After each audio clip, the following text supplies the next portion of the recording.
Hey, salut vous! Aujourd'hui on se retrouve dans une nouvelle vidéo et ça va être mon histoire avec mon cheval. Vous le voyez bien, on n'est pas dans un environnement très naturel cette fois-ci, on est dans mon grenier parce que c'est là où je peux tourner au calme, donc voilà. Je pense qu'on va pouvoir commencer. Ah, et j'ai toujours mon petit carnet de notes là. Important.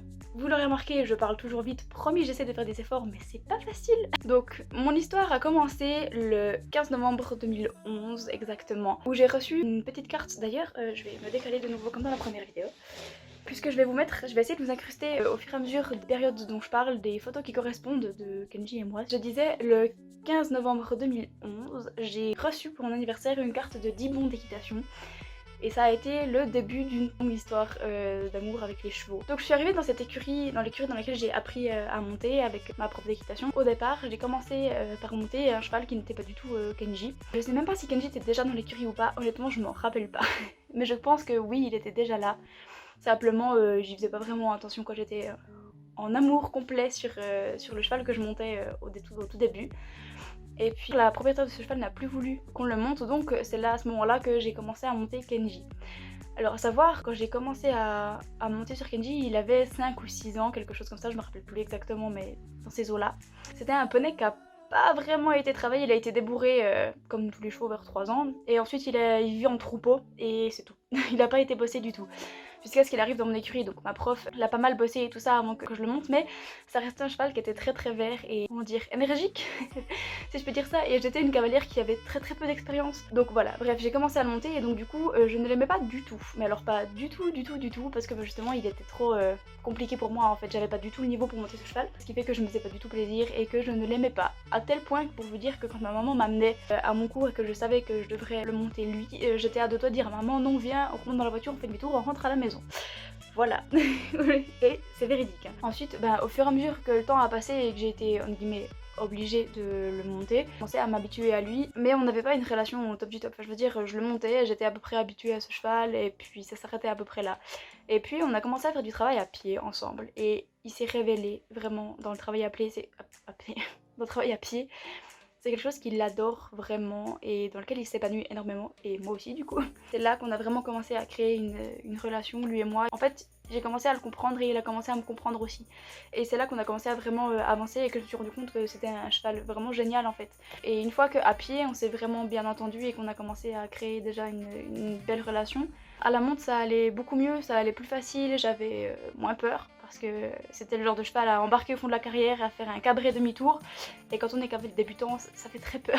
Et j'avais appris en fait à gérer ça et il me faisait moins peur du coup. Et une fois que la complicité s'était vraiment installée et que j'ai vraiment commencé à apprécier ce poney, et je l'ai pris en DP. J'ai fini par le prendre en demi-pension. Je l'ai eu en demi-pension à peu près 3 ans, je crois, quelque chose comme ça. Et ça a été 3 ans vraiment merveilleux. Et on a monté notre premier spectacle qu'on a fait devant un public. C'était vraiment chouette et j'ai pris vraiment beaucoup de plaisir. J'ai aussi fait mon premier rallye équestre et mon premier Gymkhana équestre avec lui et il s'est révélé là-dedans aussi. En fait, il s'avère qu'il est pas mauvais vraiment. J'ai eu pas mal beaux classements dans cette discipline-là que j'adore et qu'il adore aussi, donc on continue d'en faire de temps en temps. J'ai commencé à partir en randonnée avec lui aussi plus loin, donc le charger dans le vent et l'amener et l'amener ailleurs, faire des randonnées dans les montagnes, quelque chose de génial aussi. Et puis on a commencé le saut ensemble et ça c'était une grande étape puisque lui n'avait jamais sauté de sa vie et franchement il était pas très doué, on va pas se mentir. Et moi j'ai jamais sauté de ma vie non plus, voilà, à savoir. J'ai jamais pris un cours de saut, j'ai eu envie d'expérimenter comme tout cavalier à un moment donné de leur vie de cavalier je pense. Donc du coup on s'est lancé. J'ai commencé à essayer, au début c'était pas du tout fameux, je sais pas si j'ai retrouvé quelques petites vidéos ou quelques photos mais franchement ça vaut la peine. Ne me jugez pas hein, parce que non effectivement je retiens pas, je rééquilibre pas, j'ai aucune distance, j'ai aucun suivi. Mon style pendant le saut est à revoir, très clairement. Et son style de saut à lui est très dubitatif. C'est quelque chose qu'on a appris à faire tous les deux en fait et ça a été une grosse victoire. J'ai commencé à essayer de monter à cru, j'ai commencé à le monter en licol pour essayer d'arriver vers une certaine liberté. Ensuite je suis passée à la cordelette et enfin pour finir à cru en cordelette c'était vraiment le top du top. Enfin, c'était le nec plus ultra pour moi d'en être arrivé là. Je vais beaucoup me répéter hein, entre vraiment top, c'était génial, top super, vous allez en entendre beaucoup je pense mais bon. Et puis jusqu'à la totale liberté. À l'heure d'aujourd'hui je peux monter Kenji en totale liberté. Mais je vais beaucoup trop vite en besogne, hein. Tout ça ça arrive après, c'est à force de travail. Enfin bon. Ensuite, après les moments cool viennent les moments moins cool. Kenji c'est un cheval qui a énormément de problèmes de santé, ou du moins qui a eu énormément de problèmes de santé. Il était allergique au boulot et la carrière en était entourée. Donc du coup ça il créait des problèmes pulmonaires, il toussait. Et je vous jure qu'un cheval qui tousse c'est très impressionnant. Et il était si mal que certaines fois où je partais de l'écurie le soir et je savais pas si je le retrouverais vivant ou mort le lendemain dans son box. Et c'était une période très compliquée. Je le voyais dépérir de jour en jour, c'était vraiment compliqué. Il était devenu très peu montable, donc il faisait quasiment plus de cours, ce qui a amené sa proprio à prendre une décision que je comprends tout à fait à l'heure d'aujourd'hui, mais que sur le moment j'ai pas du tout comprise et je lui en ai énormément voulu. Maintenant, la vie est la vie et à l'heure d'aujourd'hui j'ai fait mon petit bonhomme de chemin et avec le recul je me dis que bien sûr que je peux comprendre la décision qu'elle a prise, mais elle a pris la décision de vendre Kenji. Après ça il est arrivé dans une petite écurie privée d'une dame, en fait elle avait ses chevaux en stable dans un immense pré, et une dame très gentille qui a tout de suite accepté que je continue de monter Kenji. En fait j'ai suivi le cheval concrètement, que j'ai continué à monter là-bas. Malheureusement les conditions de travail étaient pas top, enfin je veux dire il n'y avait pas d'espace vraiment pour le travailler, c'était dans une partie de champ que je pouvais le travailler, mais dès qu'il pleuvait c'était gras, c'était glissant, donc c'était plus possible.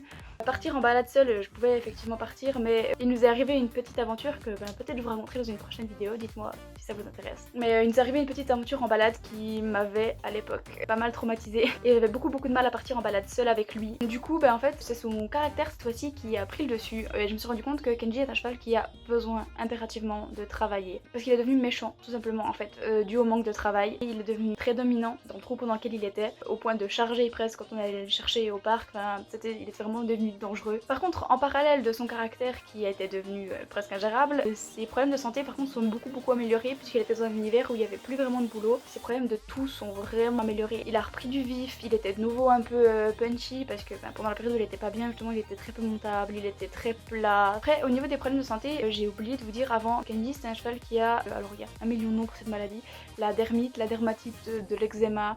Enfin concrètement c'est une allergie en fait à la piqûre de petits insectes qui sont les itch, qui font des fortes c'est dur à dire ça.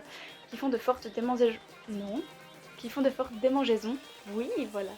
Qui font de fortes démangeaisons. Chez Kenji, ça se manifeste au niveau de la crinière et au niveau du poire, du haut de la queue. Donc le cheval va se gratter au point de s'arracher les crins, puis de s'arracher la peau et d'y aller jusqu'au sang en fait. C'est une maladie qui est pas vraiment traitable. J'ai essayé beaucoup de produits, beaucoup de compléments alimentaires, beaucoup de tout et n'importe quoi, mais rien ne marche réellement. On essaie de s'en sortir comme on peut et c'est quelque chose qui est récurrent, donc c'est une dermatite chronique. Donc c'est-à-dire que tous les printemps, ça revient et ça recommence. Et dès qu'il fait un peu plus froid et qu'il n'y a plus les insectes, ça va mieux, sa peau cicatrise, ses crins repoussent et l'été d'après c'est de nouveau la catastrophe. Et c'est un cycle sans fin en fait, jusqu'à ce que je trouve le produit miracle que j'ai pas encore trouvé et que j'ai cru avoir trouvé il y a quelques années, mais sa peau s'est habituée en fait et le produit n'avait plus du tout d'effet.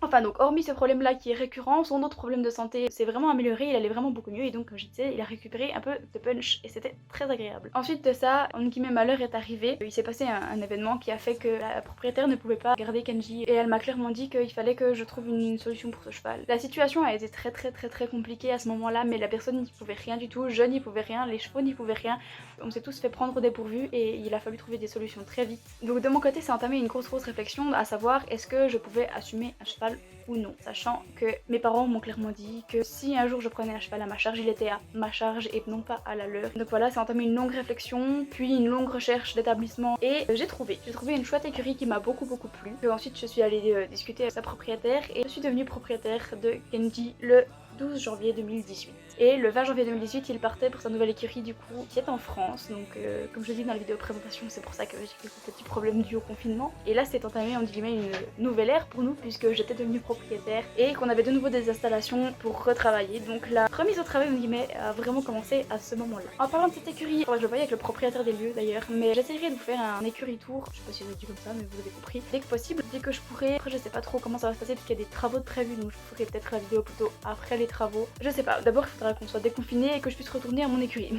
première chose. Ensuite, comme je vous ai dit depuis le début, ça fait un peu haut, bas.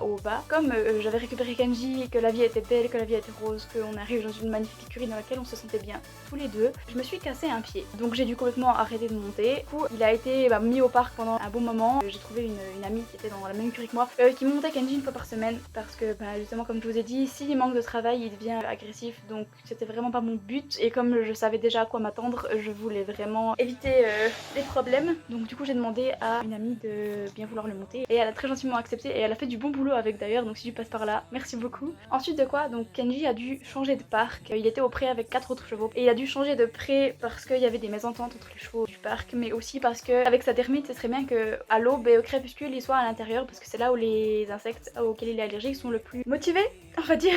Donc du coup c'est vraiment les moments où en fait il aurait fallu qu'il soit à l'intérieur. Donc il a changé de parc pour aller dans le pré des poneys, puisque les poneys tous les soirs sont rentrés et sont remis au champ ou au pré, au parc, c'est égal, dans la journée. Donc c'était le top du top pour ça. À savoir donc que Kenji est couvert, enfin il a une couverture exprès pour faire barrière le plus possible aux insectes auxquels il est allergique, ce qui ne marche pas à 100% mais qui aide déjà. Donc c'est comme une anti-mouche mais avec des mailles encore plus fines vraiment pour éviter un maximum de piqûres. Il a une tête de cosmonaute, j'essaierai de vous caler une photo là si j'en ai une, je sais pas si j'arrive à retrouver ça mais franchement si j'en trouve une ça vaut la peine. La transition dans le pré des poneys, au départ c'est plutôt bien passé et puis un jour on ne sait pas trop par quel enchantement il s'est passé un accident de pré durant lequel Kenji a perdu son œil. Il est devenu borgne. Si une vidéo plus détaillée sur comment est-ce qu'il est devenu borgne et comment s'est passée la rééducation ensuite vous intéresse, n'hésitez pas à me le dire en commentaire, je la ferai vraiment avec plaisir. Les vidéos sur le sujet sont pas très courantes. Donc voilà, si jamais ça vous intéresse d'en savoir un petit peu plus sur son accident, sa convalescence et sur l'après, comment on s'en est sorti et comment on s'est remis au travail, je vous la ferai vraiment avec plaisir. Dites-le moi juste et enfin signalez-le moi. Alors attention à me sensible, je vais essayer de vous caler quelques photos là, c'est pas beau à voir donc si vous êtes trop sensible avancez un petit peu dans la vidéo. Ensuite il y a eu toute la réadaptation, donc l'après le problème, il a fallu réapprendre, reprendre le travail gentiment, lui réapprendre un peu les choses. J'ai pris la décision quand même de nous inscrire au rallye que l'on fait chaque année. J'ai décidé d'y aller quand même parce que ça me faisait du bien, j'avais besoin de me retrouver à cheval, il avait besoin de se changer les idées et de voir autre chose. Donc j'ai pris la décision de nous inscrire quand même à ce rallye. J'étais sûre de mon cheval, j'étais sûre que c'était pas quelque chose qui allait le mettre en danger ou quoi que ce soit, sinon je ne l'aurais jamais fait. Je savais qu'il avait les capacités et que ça ne le mettrait pas en danger de le faire, simplement on manquait un petit peu de travail tant lui que moi. Mais je me suis dit que ça nous ferait du bien moralement à tous les deux, alors on est parti faire ce rallye et finalement j'ai eu une très belle surprise puisque sur 112 participants il m'a offert une magnifique 27e place alors que ça faisait peut-être 6 mois qu'on n'avait plus réellement travaillé tous les deux. Donc j'ai été très fière de lui et il a été dûment récompensé. Ensuite de ça, j'ai décidé d'essayer de remettre Kenji un peu à l'obstacle sur des choses qu'il avait jamais vues. Donc typiquement les auxerres il avait jamais vu, les sauts de puce il avait jamais vu, enfin ce genre de choses là. J'ai décidé d'essayer de voir comment il réagirait par rapport à des choses nouvelles, justement au vu de son nouvel handicap. Et ça s'est très bien passé. Il a été exemplaire vraiment. Vous retrouvez des photos sur mon Instagram normalement de l'évolution de nos auxerres. Donc si jamais allez jeter un oeil sur notre Instagram, il va s'afficher ici. Et ensuite est arrivé le confinement, le joyeux confinement dans lequel on est actuellement. Et donc je suis actuellement en attente de solutions pour savoir un peu quoi faire, comment est-ce que je peux me dépatouiller dans cette histoire pour essayer d'aller le voir. À savoir du coup le propriétaire des écuries le longe 2 fois par semaine actuellement, du coup toujours dans cette optique de c'est un cheval qui a besoin de travailler donc il faut qu'il soit travaillé. Il est au parc toute la journée, rentré le soir avec les poneys et ensuite justement comme je dis il est longé 2 fois par semaine par le propriétaire des écuries. Merci à lui, vraiment je sais pas si il tombera sur cette vidéo ou pas mais s'il tombe sur cette vidéo vraiment merci beaucoup pour tout ce que vous faites. Lui et sa femme, vraiment avec les chevaux font un travail formidable, les chevaux sont tous pensés, sont travaillés et franchement je pense qu'on les remerciera jamais assez des efforts qu'ils font pendant ce confinement. On aimerait être là, on aimerait pouvoir les aider mais malheureusement on peut pas. Et je profite justement de ce petit moment de vidéo pour clairement les remercier du travail qu'ils ont fait avec mon cheval mais aussi au nom de tous les propriétaires je pense. Donc on est arrivé au bout de mon histoire avec Kenji. Si une vidéo vraiment plus axée sur mon histoire, mon parcours en guillemets équestre vous intéresse, dites-le moi aussi ça vous plaît. Moi c'est avec plaisir que je la fais et que je vous parlerai de ces autres chevaux qui ont mine de rien quand même un peu marqué ma vie, moins que Kenji forcément mais je pense que tous les chevaux que j'ai rencontrés ont été marquants. Donc ouais, pourquoi pas vous en faire une vidéo. Sur ce, je vous souhaite une bonne fin de confinement et beaucoup de courage. On va bientôt retrouver nos loulous. Je vous invite à vous abonner à la chaîne du coup si vous voulez ne pas manquer les prochaines vidéos qui devraient suivre, à liker la vidéo aussi si elle vous a plu et à me dire justement en commentaire si vous aimeriez voir une des vidéos que je vous ai proposées, si autre chose vous plairait en sachant que je n'ai pas accès à mon cheval vraiment mais des idées de vidéos que je pourrais vous faire pendant ce confinement. Je suis vraiment preneuse si jamais et je vous fais des bisous et je vous dis à très bientôt dans une nouvelle vidéo. Salut vous!